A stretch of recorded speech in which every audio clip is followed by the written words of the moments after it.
Hello guys, BPSC online academy में आप लोग का बहुत बहुत स्वागत है। जैसे कि अभी आपको यहाँ पे थंबनेल में दिख रहा होगा, जो 17वीं बीपीएससी है उसका मॉडल पेपर लेके हम लोग आए हैं हिंदी में।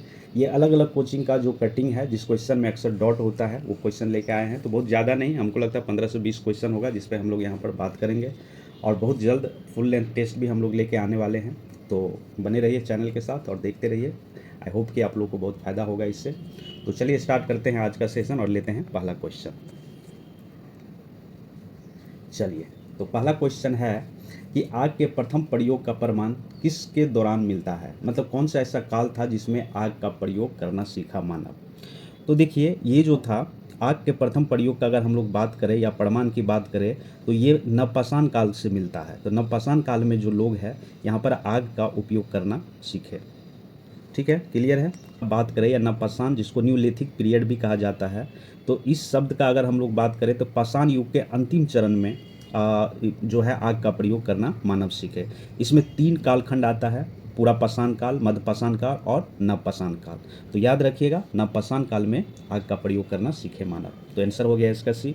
और अगर हम लोग बात करें तो इसी पीरियड में जो है मानव खेती भी करना स्टार्ट किया। जो खाना बदोश था, घूम घूम के रहते थे, उसके बाद नवपाषाण युग जब आया तो लोग अस्थायी हो गया, एक जगह रहे। उसके बाद पहिए की खोज भी इसी काल में किया गया था। मिट्टी के बर्तन का उपयोग करना इसी काल में सीखे थे। तो इसका सही आंसर हो गया सी। चलिए, नेक्स्ट क्वेश्चन है चलिए, अब दूसरा क्वेश्चन हम यहाँ पे बात करते हैं। 13 नंबर है, शतरंज के खेल की शुरुआत भारत के किस दौरान हुई थी। कहने का मतलब है किस साम्राज्य के दरमियान जो है शतरंज खेल का शुरुआत किया गया था भारत में। तो देखिए, इससे पहले कुछ हिस्ट्री मैं आपको बता दूं शतरंज खेल के बारे में। तो सबसे पहले इसको कहा जाता था चतुरंगा। तो ये एक क्वेश्चन बन गया आपको, चतुरंगा। और ये जो खेलना प्रारंभ किया गया था, तो ये प्रारंभ किया गया था गुप्ता पीरियड में। ठीक है, गुप्ता डायनेस्टी वाले पीरियड था, उसमें शतरंज खेलना प्रारंभ किया। और इसका दूसरा नाम क्या था, उस टाइम में क्या कहा जाता था, चतुरंगा कहा जाता था। ठीक है, अष्टपद भी कहा जाता है इसको, और गुप्ता काल में स्टार्ट हुआ था। जाता है तो फ्रांसीसी जब आते हैं इंडिया हमारे, तो इस खेल को अपनाया और इसको नाम दिया गया शतरंज। क्लियर है। चलिए आगे बढ़ते हैं। तो नेक्स्ट क्वेश्चन है 14 नंबर। इसमें कहा जा रहा है प्राचीन संस्कृत ग्रंथ में यवन प्रिय का उल्लेख है जो डाइस को दर्शाता है। तो प्राचीन संस्कृत में जो यवन प्रिय कहा गया है, ये किसको दर्शाता है, मतलब किसको कहा जाता था। हीरे के आभूषण को, या काली मिर्च को, या हाथी के दांत को, या मसलिन को। तो देखिए, जब रोमन लोग जब आए हमारे यहाँ, जो बहुत सारे मसाले लाए, जैसे जिसमें एक था क्या, ये काली मिर्च। तो उसी को उस टाइम में कहा जाता था यमन प्रिय। फिर उसके बाद यूरोपियन भी आने लगे, तो इसी का यहाँ से खरीदते थे और उसको यूरोप के मार्केट में जाके बेचते थे। तो याद रखिएगा, प्राचीन संस्कृति ग्रंथ में जो यमन प्रिय का उल्लेख मिलता है, वो किसको कहा जाता था, तो वो काली मिर्च को कहा जाता था। ब्लैक पेपर के नाम से भी हम लोग इसको जानते हैं। चलिए, नेक्स्ट क्वेश्चन है 15 नंबर। इसमें कहा जा रहा है गुप्तकालीन साहित्य कीर्ति नीति सार के लेखक कौन है। तो गुप्तकालीन में जो एक साहित्य लिखा गया था जिसका नाम था कीर्ति नीति सार, इसके लेखक कौन है।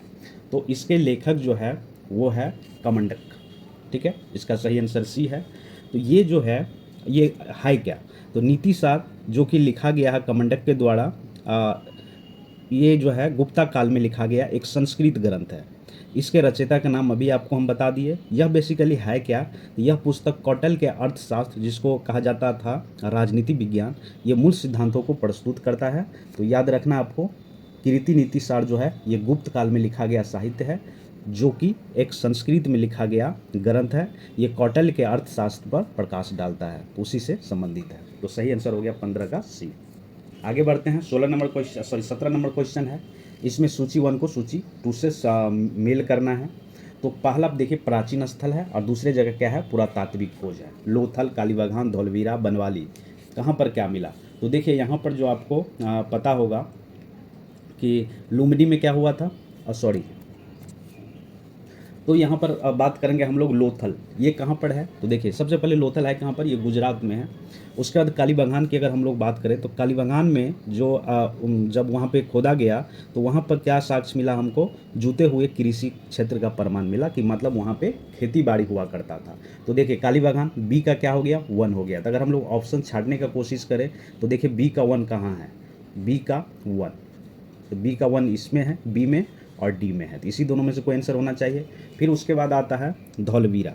तो धौलवीरा में देखते हैं हम लोग, धौलवीरा में क्या क्या मिला, तो यहाँ पर मिला हड़प्पा लिपि के जो धौलवीरा साइट है या वहाँ पे हड़प्पा लिपि के 10 बड़े आकार के चिन्हों वाला एक शिलालेख मिला। तो ये सी का क्या हो गया, 4 हो गया। अब छांटिए कि सी का 4 कहाँ पर है, तो देखिए उस हिसाब से आंसर कौन हो जाना चाहिए, बी। तब इसको मिला लीजिए। लोथल में क्या क्या है, लोथल तो ये है गोदी खाना, ठीक है, बी का हो गया 1। कालीबागान में क्या मिला, जुता हुआ खेत मिला। फिर धौलावीरा में क्या मिला, तो ये मिला एक शिलालेख जिसमें हड़प्पा लिपि के 10 बड़े आकार का चिन्ह शामिल था। फिर आता है बनवाली, तो बनवाली में क्या मिला, हल की टेराकोटा प्राकृतिक यहाँ पर मिला। तो सही आंसर हो गया इसका बी। क्वेश्चन नंबर है 21 और इसमें कहा जा रहा है निम्नलिखित में से कौन सा हड़प्पा कालीन स्थल नहीं है। तो देखिए इसमें से 4 ऑप्शन दिया है, 4 ऑप्शन में से दो तो आप लोग को पता ही होगा कि ये कोटडीजी और चौहंदराहो जो है ये दोनों हड़प्पा स्थल है। अब बाकी जो आप लोग को कन्फ्यूजन होगा ये दोनों में होगा, ठीक है, ये दोनों तो हड़प्पन स्थल है। तो अगर हम लोग देसालपुर की बात करें तो देसालपुर कहाँ पर है, तो देसालपुर जो है ये है गुजरात में, और ये भी क्या है, एक हड़प्पन साइट है, हड़प्पन साइट है, तो ये भी सही हो गया। तो बचा कौन, ये है सोहगौड़ा। सोहगौड़ा जो है उत्तर प्रदेश का एक गांव है जहां मौर्य कालीन का शिलालेख वहाँ पर देखने को मिला, ठीक है। तो ये मौर्य कालीन साइट है और ये उत्तर प्रदेश के गोरखपुर जिला में है, गोरखपुर डिस्ट्रिक्ट में स्थित है। नेक्स्ट क्वेश्चन है 34 नंबर, अस्पष्टता की अवधारणा को किस चरण में स्पष्ट रूप से देखा गया था। स्पष्ट रूप से कब देखा गया था, तो ये देखा गया था धर्मशास्त्र के चरण था, धर्मशास्त्र का युग जब चल रहा था 1 BC के आसपास, तो उस टाइम में देखा गया था अनटचेबिलिटी जिसको कहा गया था। उस टाइम में था बेसिकली क्या, इस काल में जो ब्राह्मण धर्म थे ये उन्नति पर था, तो जो बड़े बड़े धर्म ग्रंथ लिखे जा रहे थे ब्राह्मण, तो उसी टाइम में समाज में जो देखा गया अस्पष्टता स्पष्ट रूप से देखा गया था। तो क्लियर है, आंसर हो गया आपका धर्मशास्त्र चरण में देखा गया था। चलिए नेक्स्ट क्वेश्चन है 37 नंबर, इसमें कहा जा रहा है ऋग वैदिक आर्य और सिंधु घाटी के लोग की संस्कृति के बीच अंतर के संदर्भ में निम्नलिखित में से कौन सा कथन सही है। तो सही कथन यहाँ पर चूज करना है। तो चलिए पहला कथन हम लोग यहाँ पर पढ़ते हैं। तो पहला कथन कहा जा रहा है ऋग वैदिक आर्य युद्ध में मेल कोट और हेलमेट का उपयोग करते थे, जबकि सिंधु घाटी सभ्यता के लोग इनका उपयोग करने का कोई सबूत नहीं छोड़ा।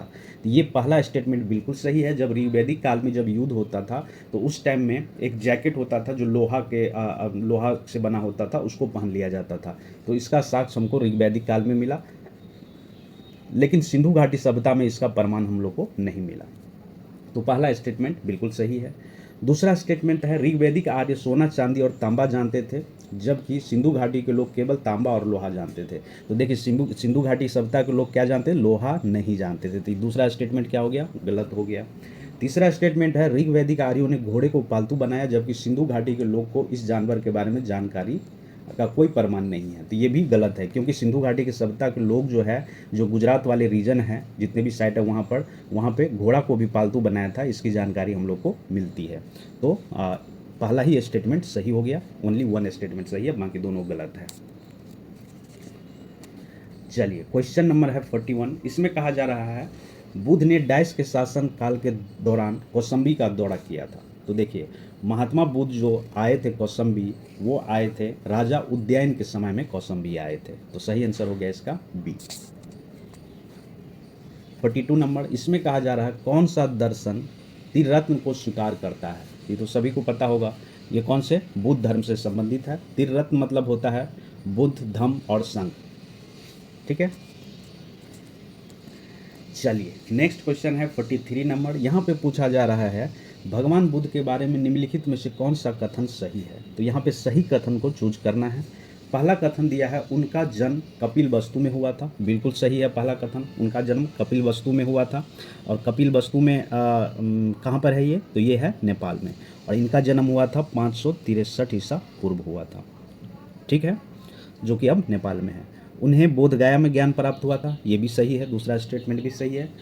उन्होंने वैदिक धर्म को त्याग किया था, बिल्कुल सही है, वैदिक धर्म छोड़ दिए थे उन्होंने और कर्म को ज़्यादा प्रीफर किए थे। 4 नंबर स्टेटमेंट है उन्होंने उत्तम सत्य का उपदेश दिया था। उत्तम सत्य मतलब होता है अष्टांगी का मार्ग, जो कि दिया था कि जीवन का अर्थ है कष्ट सहना, दुखों का कारण है मोह लालच, दुख की समाप्ति जो है संभव है जब आप अष्टांगी का मार्ग चूज करेंगे तब। तो ये सारे स्टेटमेंट जो है बुद्ध के बारे में सारे सही है। तो सही आंसर कौन सा हो गया? डी 1 2 3 4। चलिए नेक्स्ट क्वेश्चन है 46 नंबर। इसमें कहा जा रहा है निम्नलिखित में से कौन सा जोड़ा सही सुमेलित है? तो पहला दिया है लोथल, प्राचीन गोदी खाना है, बिल्कुल सही, ये हड़प्पन साइट है। सारनाथ बुद्ध का प्रथम उपदेश जो है सारनाथ में दिए थे, तो दूसरा स्टेटमेंट भी सही है। तीसरा पूछ रहा है राजगीर, यानी अशोक की सिंह की राजधानी राजगीर था? नहीं। ये कहाँ पे था? कमेंट बॉक्स में मुझे बताइए। राजगीर नहीं था। चौथा स्टेटमेंट दिया हुआ है नालंदा बौद्ध शिक्षा महान केंद्र था, मतलब शिक्षा का महान केंद्र नालंदा हुआ करता था, तो बिल्कुल सही है। ठीक है, तो अशोक का सिंह की राजधानी कहाँ पर? ये भी सारनाथे में है। ठीक है, चलिए हम बता ही दिए, सारनाथे में है, सारनाथे में। तो ये तीसरा गलत है, बाकी तीनों जो है 1 2 4 सही है। तो सही आंसर कौन सा हो गया इसका? इसका सही आंसर हो गया सी। चलिए नेक्स्ट क्वेश्चन है निम्नलिखित में से किस शासक ने बौद्ध धर्म के विस्तार में योगदान नहीं दिया था? कौन सा शासक था? देखिए पढ़ने से पता चल जाएगा। अशोका दिया था, कनिष्का दिया था, हर्षवर्धन भी दिया था, बट ये पुष्यमित्र शुंग जो था ये नहीं दिए थे।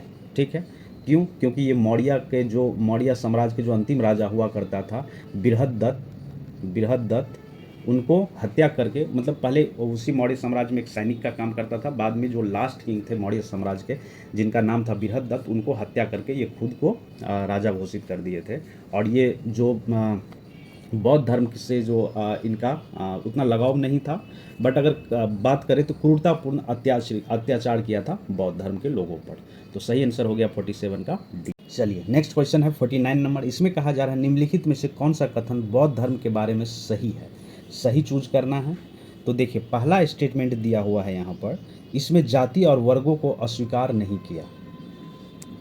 धर्म जो है कुछ हद तक जाति व्यवस्था को स्वीकार कर लिया था, लेकिन उस टाइम में जो था, जो ब्राह्मण की सामाजिक स्थिति को चुनौती देने के लिए, जो ब्राह्मण उस काल में शीर्ष पर थे, उनको चुनौती देने के लिए अस्वीकार नहीं किया था।